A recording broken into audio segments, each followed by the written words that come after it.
ഇമാറിനെ കുറിച്ച് പറയുമ്പോഴത്തേക്ക് last flood വന്ന ടൈമിൽ ഇമാർ ഫസ്റ്റ് ആയിട്ട് എല്ലാ റിപ്പയറും അവർ തന്നെ ചെയ്തു കൊടുക്കാമെന്ന് ഓൾറെഡി ഓഫർ ചെയ്തതാണ്. ഇനി ഇമാർ സൗത്തിലെ ഗ്രീൻ വേ എന്ന് പറഞ്ഞൊരു കമ്മ്യൂണിറ്റിയെ കുറിച്ചാണ് ഞാൻ ഇന്ന് പറഞ്ഞു തരുന്നത്. ഇതിൻ്റെ പ്രത്യേകത എന്ന് പറഞ്ഞു കഴിഞ്ഞാൽ ഏറ്റവും ഹയസ്റ്റ് ആയിട്ടുള്ള സ്ക്വയർ ഫീറ്റ് ഉള്ള പ്രോപ്പർട്ടിയാണ് ഇന്ന് വന്നിട്ടുള്ളത്. 3 ബെഡ്റൂം 4 ബെഡ്റൂം ആണ് അതിലും അവൈലബിൾ ആയിട്ടുള്ളത്.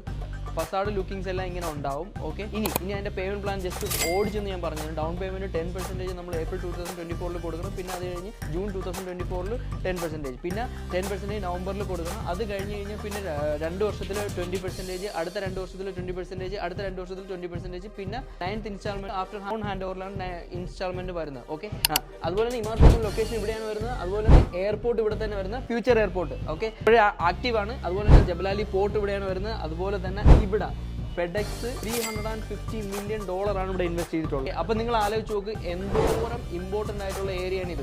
ഡൗൺ ടൗൺ ജബലാലി ഇവിടെ ആയി, അതുപോലെ തന്നെ ജബലാലി ഇൻഡസ്ട്രിയൽ ഏരിയ. സോ ഈ ഏരിയയിലെ ഡിമാൻഡ് നിങ്ങളൊന്ന് ആലോചിച്ചു. പാം ജബലാലിയും വന്നു. ഗവൺമെൻറ്റിൻ്റെ ഫോക്കസ് എപ്പോഴും ഇവിടെയാണ്. സോ അതുകൊണ്ടാണ് ഞാൻ എപ്പോഴും പറയുന്നത് ഈ ഭാഗത്ത് ഇൻവെസ്റ്റ് ചെയ്യണമെന്നുള്ളത്. ഓക്കെ.